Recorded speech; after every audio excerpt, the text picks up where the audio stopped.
इंसान के अंदर एक ऐसा कीड़ा है जिसके कारण इंसानों को अपने आसपास की चीजों के बारे में जानने की एक उत्सुकता रहती है और इसी उत्सुकता के कारण इंसानों ने ना जाने कितनी ही इन्वेंशंस की हैं, जिसके कारण आज हम इतने एडवांस हैं। बट फिर भी जब हम रात के समय ऊपर की तरफ इस तारों से भरे आसमान को देखते हैं तो उनके बारे में जानने की इच्छा हमारे अंदर से कभी खत्म नहीं होती, बल्कि समय के साथ बढ़ती ही रही है। हाँ, वैसे आज के टाइम में प्रदूषण के कारण ये तारे हमें पृथ्वी से दिखाई नहीं देते हैं, परंतु आज हमारे पास स्पेस टेलीस्कोप्स हैं जो दूर अंतरिक्ष में झांकने में हमारी तीसरी आंख की तरह काम करते हैं, जिनमें सबसे ताकतवर टेलीस्कोप था हबल स्पेस टेलीस्कोप। बट अब नहीं, लगभग 20 साल की तैयारी और $10 बिलियन के खर्चे के बाद इंसानों द्वारा बनाया गया सबसे ताकतवर टेलीस्कोप है जेम्स वेब स्पेस टेलीस्कोप। अब स्पेस को एक जेसीबी की तरह खोदने के लिए तैयार हो गया है।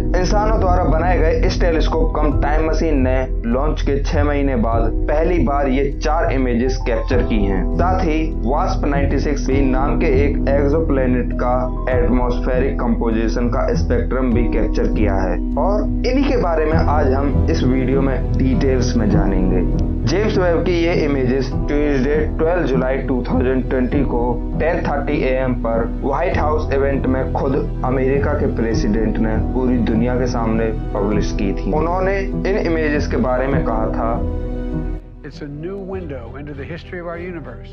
And today we're going to get a glimpse of the first light to shine through that window. Light where stars were born and from where they die. Light from the oldest galaxies, the oldest documented light in the history of the universe, from over 13 billion, let me say that again, 13 billion years ago.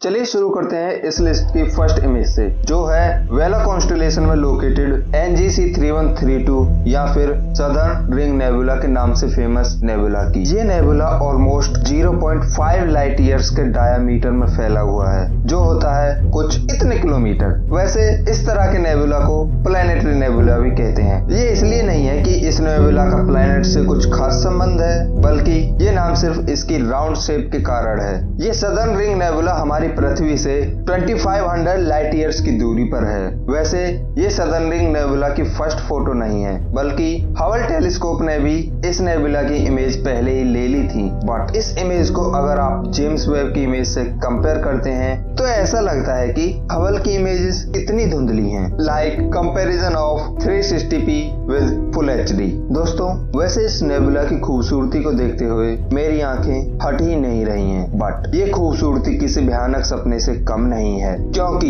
ये image एक मरते हुए star की है जो dead होकर अब एक व्हाइट डॉर्फ बन चुका है। वैसे इस नेबुला में ट्विन स्टार्स हैं, यानी 2 स्टार्स, जिनमें से एक मर चुका है और दूसरा अभी अपने जीवन की अर्ली स्टेट में है, यानी वो तारा अभी जवान है, बट बाद में ये भी जाकर ऐसे ही एक रिंग नेबुला बनाएगा, बट करोड़ों या अरबों ईयर्स के बाद। दोस्तों, जेम्स वेब ने इस नेबुला की 2 इमेजेस ली थी, जिसमें से एक में तो साफ तरीके से दूसरे स्टार के बारे में पता नहीं चलता है, बट जेम्स वेब की सेकंड इमेज में दोनों स्टार को साफ तौर पर देखा जा सकता है, क्योंकि लेफ्ट वाली इमेज जेम्स वेब के NIR कैम से ली गई है, जबकि दूसरी इमेज मीरी से ली गई है, जिसमें हम क्लियरली सेकंड स्टार को देख सकते हैं। वैसे अगर आपको नहीं पता कि NIR कैम और मीरी क्या है, तो आप हमारी जेम्स वेब की पिछली वीडियो को देख सकते हैं, जिसका लिंक डिस्क्रिप्शन में मौजूद है, जिसमें हम क्लियरली सेकंड स्टार को देख सकते हैं, जो बहुत छोटा है क्योंकि अब ये मर चुका है। वैसे ये स्टार भी पहले एक बड़ा सितारा था। ये जो छोटा स्टार हमें दिखाई दे रहा है, ये पिछले हजारों या लाखों साल से ऐसे ही गैस और डस्ट को अंतरिक्ष में सभी ओर अपने अंदर से फेंक रहा है, जिसमें ये ब्लू पार्ट गर्म गैसों से भरा हुआ है और ये किनारों पर जो आप हल्का रेड पार्ट देख रहे हैं वो ठंडी गैसों से भरा हुआ है। वैसे अगर हमारे सूर्य के साथ कुछ ऐसा हो गया तो हमारी पृथ्वी का तो नामो निशान ही मिट जाएगा, या फिर मैं यूं कहूं ऐसा ही ही हमारे सन के साथ भी होगा। सन भी इसी तरह मर जाएगा और एक व्हाइट ड्वार्फ बन जाएगा, बट अभी ये होने में करीब 4.5 से 5 बिलियन ईयर्स का टाइम लगेगा। तब तक शायद हम दूसरे ग्रह पर या फिर इवन किसी और सोलर सिस्टम में जाकर रहेंगे, तो टेंशन मत लेना। अब बढ़ते हैं हमारे इस लिस्ट की नेक्स्ट इमेज पर। हमने एक मरते हुए स्टार को तो देख लिया, अब ये भी देख लेते हैं कि स्टार्स का फॉर्मेशन कैसे होता है। And here is the next image. ये इमेज है कैरिना नेबुला की। देखने में तो ऐसा लगता है कि इस इमेज को किसी आर्टिस्ट ने बनाया है, बट ये एक्चुअल इमेज है जो जेम्स वेब द्वारा कैप्चर की गई है। और ये इमेज है सदर्न कैरिना कॉन्स्टेलेशन में लोकेटेड कैरिना नेबुला की, जिसे NGC 3372 इस नाम से भी जाना जाता है, जो हमारी पृथ्वी से लगभग 7600 लाइट ईयर्स की दूरी पर है।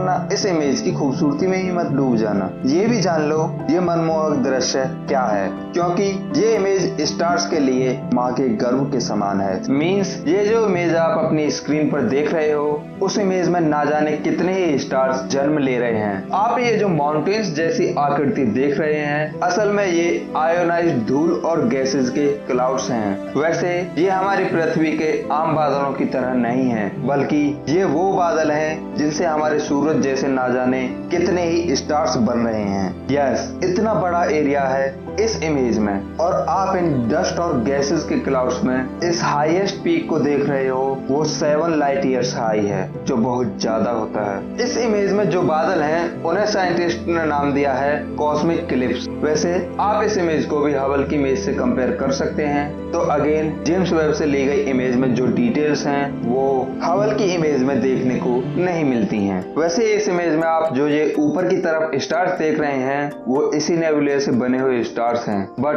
अब ये स्टार्स पूरी तरह बन चुके हैं, तो ये गैस के क्लाउड्स को अपने से दूर धकेल रहे हैं, जिससे हमें ये कॉस्मिक क्लिप्स देखने को मिलती हैं। अब डिस्ट्रक्शन और क्रिएशन को दर्शाने वाले इन दोनों इमेजेस से हटकर चलिए देखते हैं डिस्ट्रक्शन और क्रिएशन दोनों को एक साथ। यानी हमारी इस लिस्ट की थर्ड इमेज जो है पेगासस कॉन्स्टेलेशन में लोकेटेड स्टीफन्स क्वार्टेट के नाम से 5 गैलेक्सीज के ग्रुप की, जिसे डिक्सन कॉम्पैक्ट ग्रुप 92 के नाम से भी जाना जाता है। और अगर आप यहाँ हबल और जेम्स वेब की इमेजेस को कंपेयर करें, तो जेम्स वेब की इमेज में जो डिटेल्स हैं वो अमेजिंग है। वैसे ये जो गैलेक्सी आप देख रहे हो, ये एक गैलेक्सी नहीं है, बल्कि 2 गैलेक्सी हैं जिनका इंकर्जन चल रहा है, यानी ये 2 गैलेक्सीज आपस में मर्ज हो रही हैं। साथ ही दोस्तों, ये इमेज 150 मिलियन पिक्सल से मिलकर बनी है, और इस इमेज को कैप्चर करने के लिए जेम्स वेब को 1000 सेपरेट इमेजेस को कैप्चर करना पड़ा था,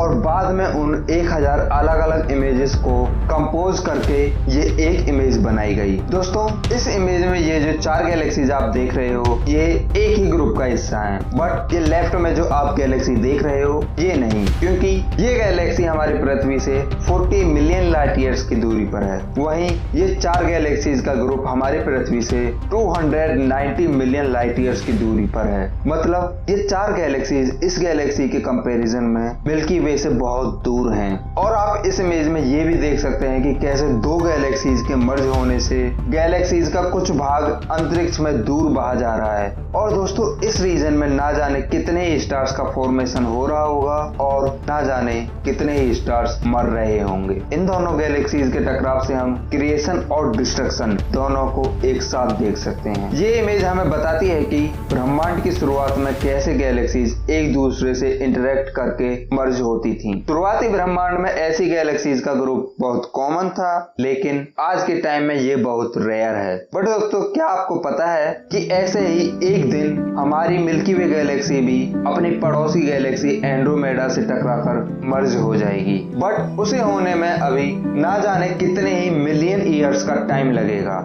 अब बात करते हैं जेम्स वेब द्वारा कैप्चर की गई एक ऐसी इमेज की जिसमें हम ब्रह्मांड की सबसे पुरानी गैलेक्सीज को देख सकते हैं, और ये इमेज आज तक की स्पेस हिस्ट्री की सबसे पुरानी इमेज है। और ये इमेज है SMACS 0723 गैलेक्सी क्लस्टर की, जो सदर्न स्काई के ओलांस कॉन्स्टेलेशन में लोकेटेड है। दोस्तों, इस इमेज की तारीफ खुद अमेरिका के प्रेसिडेंट जो बाइडेन ने की है। दोस्तों, ये इमेज कोई आम इमेज नहीं है। साइंटिस्ट के अकॉर्डिंग इस इमेज इमेज में यूनिवर्स की ओल्डेस्ट गैलेक्सीज हैं। इस इमेज में हर एक पॉइंट जहां भी आप देखो वहां एक न एक गैलेक्सी मौजूद है। यही नहीं, इस इमेज में सिर्फ एक सुई की नोक के बराबर का हिस्सा एक गैलेक्सी के बराबर तक हो सकता है, यानी हमारे सन जैसे करोड़ों स्टार्स के बराबर। क्वाइट शॉकिंग ना? ये तो सिर्फ ट्रेलर है। नाउ ये इमेज भी हमारे इस ब्रह्मांड के सामने कुछ नहीं है। अगर आप इस इमेज का कंपैरिजन रात के समय में जो ब्रह्मांड दिखाई देता है उससे करते हो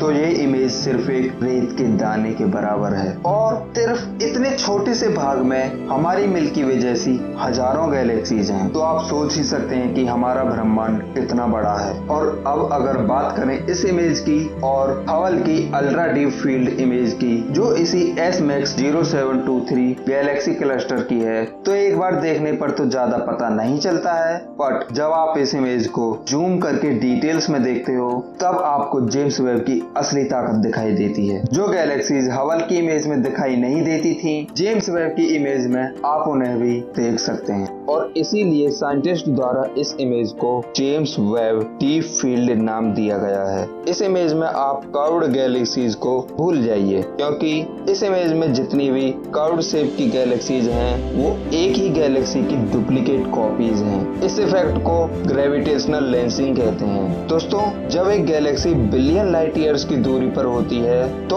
उससे आने वाली लाइट एक स्ट्रेट पाथ पर ट्रेवल करती है, बट जब उस गैलेक्सी के सामने एक बहुत ही ज्यादा ग्रेविटी का ऑब्जेक्ट आ जाता है तब ये इफेक्ट देखने को मिलता है, क्योंकि लाइट ग्रेविटी से अफेक्ट होती है और इसी कारण लाइट बेंड हो जाती है। और यही फिनोमेना हमें इस इमेज में देखने को मिल रहा है। वैसे दोस्तों, इस इमेज को कैप्चर करने के लिए जेम्स वेब को भी 12.5 आवर्स का टाइम लगा था। वैसे अगर आपको ये टाइम बहुत ज्यादा लग रहा है तो आपको बता दूं, इस इमेज को कैप्चर करने के लिए हबल ने ऑलमोस्ट 10 डेज का टाइम लगाया था। तो अब तो आपको जेम्स वेब की कैपेबिलिटीज का पता चल ही गया होगा। इसी इमेज में आप अब तक की पाई गई सबसे ओल्ड गैलेक्सी G&Z11 को भी देख सकते हैं। साइंटिस्ट के अकॉर्डिंग जेम्स वेब की इस इमेज में इससे भी पुरानी गैलेक्सीज हैं।